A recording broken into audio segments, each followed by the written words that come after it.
Bienvenue dans cette nouvelle édition du Non-Stop Info. Au sommaire de l'actualité, mauvaise nouvelle pour la majorité présidentielle en République démocratique du Congo. L'Union européenne a décidé de prolonger d'1 an les sanctions contre une quinzaine de ses dignitaires, dont le candidat à la présidentielle, Emmanuel Ramazani Shadary.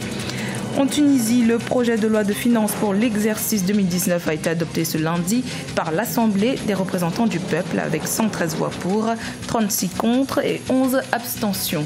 Et puis l'Afrique du Sud a officiellement adopté le salaire minimum. Il sera effectif dès janvier 2019 et profitera aux 47% de travailleurs vivant avec moins de 20 randes de l'heure. Mais tout d'abord, au Sénégal, la procédure de dépôt des candidatures à la présidentielle de mai 2019 a débuté ce mardi 11 décembre. Les candidats devront notamment fournir un fichier des parrainages, l'une des pièces les plus importantes pour avoir une chance de voir leur candidature validée par le Conseil constitutionnel sénégalais. Cependant, des signatures d'électeurs sont parfois présentes en double dans 2 fichiers différents, chose qu'interdit désormais la loi électorale promulguée en juillet 2018 par le président Macky Sall.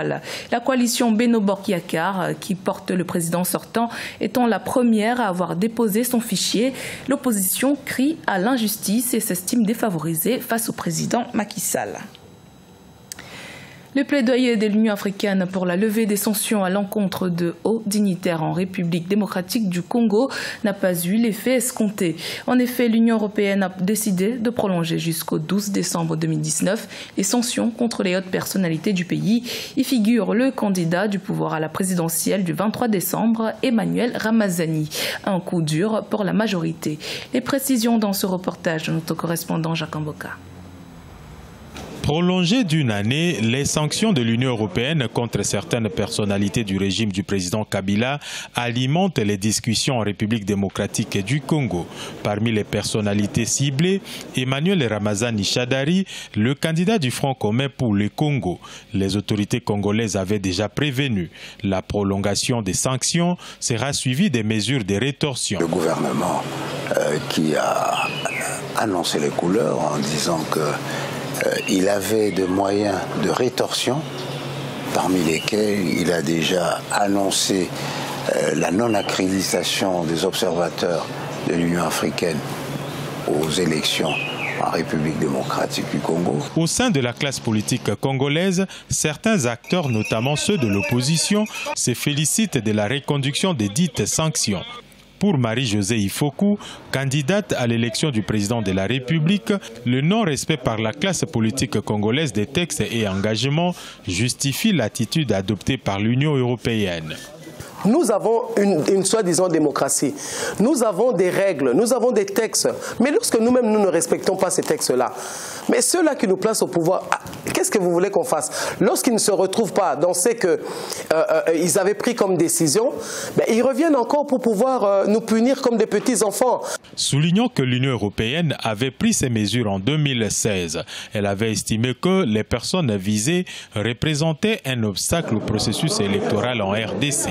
Les autorités congolaises stigmatisent par ailleurs ces mesures prises sans qu'aucune chance de défense ne soit accordée aux personnalités indexées. Dans l'actualité également, Sidia Touré, le haut représentant du président guinéen Alpha Condé, a annoncé sa démission ce mercredi 12 décembre. Une démission qu'il justifie par son incapacité, malgré ses efforts, à influer sur divers domaines tels que l'éducation, l'agriculture, la santé ou encore l'électricité. Ces propositions soumises au chef de l'État n'ayant jamais abouti, selon ses dires. L'opposant président de l'Union des forces républicaines collaborait avec le président Alpha Condé depuis 3 ans.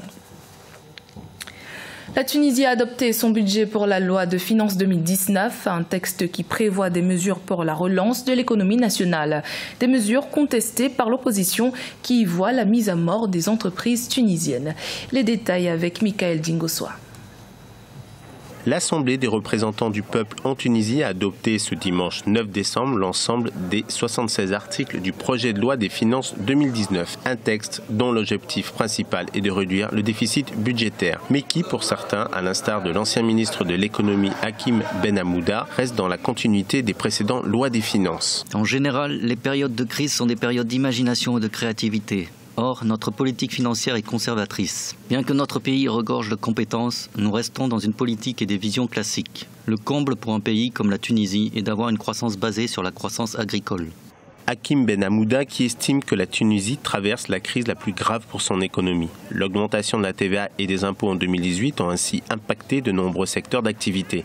Des mesures impopulaires qui n'ont pas pour autant permis de renflouer les caisses de l'État. Tout l'argent qui arrive pour la Tunisie, ou en tout cas que la Tunisie réceptionne, immobilisé pour payer les fonctionnaires et surtout pour voir aux dépenses de l'État. C'est ce qui est absolument intenable et ce que l'on voit aujourd'hui, c'est la dégradation des infrastructures parce que par manque de moyens.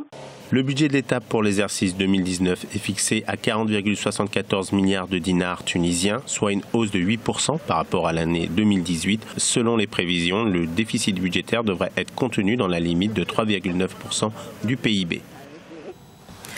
C'est désormais acté, les travailleurs sud-africains bénéficieront dès janvier 2019 d'un salaire minimum fixé à 3 500 rand par mois, soit 20 rand de l'heure. Cette adoption du salaire minimum ravit les classes modestes, mais ne fait pas l'unanimité au sein du gouvernement. Solène Duplessis.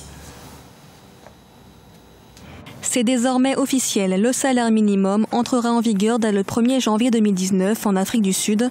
Un salaire fixé à 3 500 rand par mois, soit 20 rand de l'heure, qui augmentera le revenu de près de 6 millions de travailleurs pauvres. La mesure vise à réduire les inégalités salariales dans le pays où plus de 50% de la population vit sous le seuil de pauvreté, avec moins de 620 rand par mois, l'équivalent d'environ 40 €. C'est un progrès historique pour les travailleurs d'Afrique du Sud qui ont été exploités pendant des générations. C'est aussi un grand progrès pour le mouvement syndical et pour tout le monde du travail, car il démontre l'engagement des employeurs pour des salaires plus justes et de meilleures conditions de travail. La mesure est toutefois critiquée par l'opposition et plusieurs syndicats. Le parti de gauche radicale de Julius Malema, les combattants pour la liberté économique, juge le montant insuffisant et met en garde contre d'importantes pertes d'emplois. Le montant est minime. Mais ça va poser problème au niveau des petites et moyennes entreprises parce qu'ils n'ont pas les moyens d'assurer quand même ces stricts minimums-là. Effectivement, ça pourrait contribuer à augmenter le chômage parce que beaucoup de petites et moyennes entreprises affirment qu'ils sont incapables de travailler avec cette contrainte, imposer un salaire minimum. Parce qu'avant, c'était hyper flottant, chacun payait selon ses moyens. Un salaire minimum jugé trop faible que le président justifie par l'économie en berne du pays. La relance économique reste en effet la priorité du président Cyril Ramaphosa, une économie qui a enregistré une croissance de 2,2% au troisième trimestre 2018, sortant ainsi officiellement le pays de la récession. Discours poignant du docteur Denis Mukwege lors de la remise de son prix Nobel de la paix ce lundi 10 décembre. L'homme qui répare les femmes a notamment profité de cette plateforme pour interpeller la communauté internationale et dénoncer les violences et l'impunité qui perdurent dans l'est de la République démocratique du Congo depuis plus de 20 ans. Un sujet de la rédaction. Il est le prix Nobel de la paix 2018. Il combat les violences sexuelles faites aux femmes. Le gynécologue Denis Mukwege, 63 ans, raconte la réalité du viol utilisé comme arme de guerre dans son pays, la République démocratique du Congo. On le surnomme l'homme qui réparait les femmes. Depuis 1999, il a sauvé plus de 50 000 femmes mutilées et excisées dans son hôpital basé à Panzi, dans l'est du pays, une région déchirée par des conflits chroniques. C'est à toutes les victimes de violences sexuelles à travers le monde que je dédie ce prix. C'est avec humilité que je me présente à vous, portant haut la voix des victimes de violences sexuelles dans les conflits et les espoirs de mes compatriotes. Je saisis cette occasion pour remercier tous ceux qui, pendant ces années, ont soutenu notre combat. Ce prix Nobel obtenu par le gynécologue congolais a pour effet de braquer les projecteurs sur la République démocratique du Congo.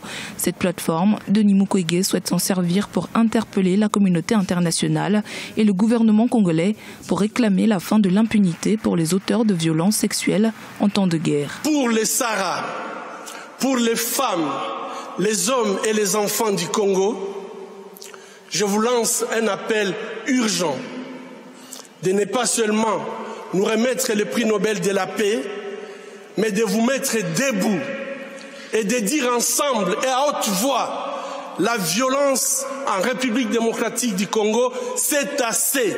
Trop, c'est trop. La paix maintenant. Je vous remercie. Denis Mukwege a reçu le prix Nobel de la paix aux côtés de l'Irakienne de 25 ans Nadia Mourad, ex-esclave des djihadistes devenue porte-parole de sa minorité. La présidente du comité Nobel, Berit Reiss-Andersen, a salué deux des voix les plus puissantes au monde aujourd'hui contre l'oppression des femmes. C'était le journal de la rédaction. Merci de votre fidélité. Dans un instant, une nouvelle édition de l'actualité sur Africa 24.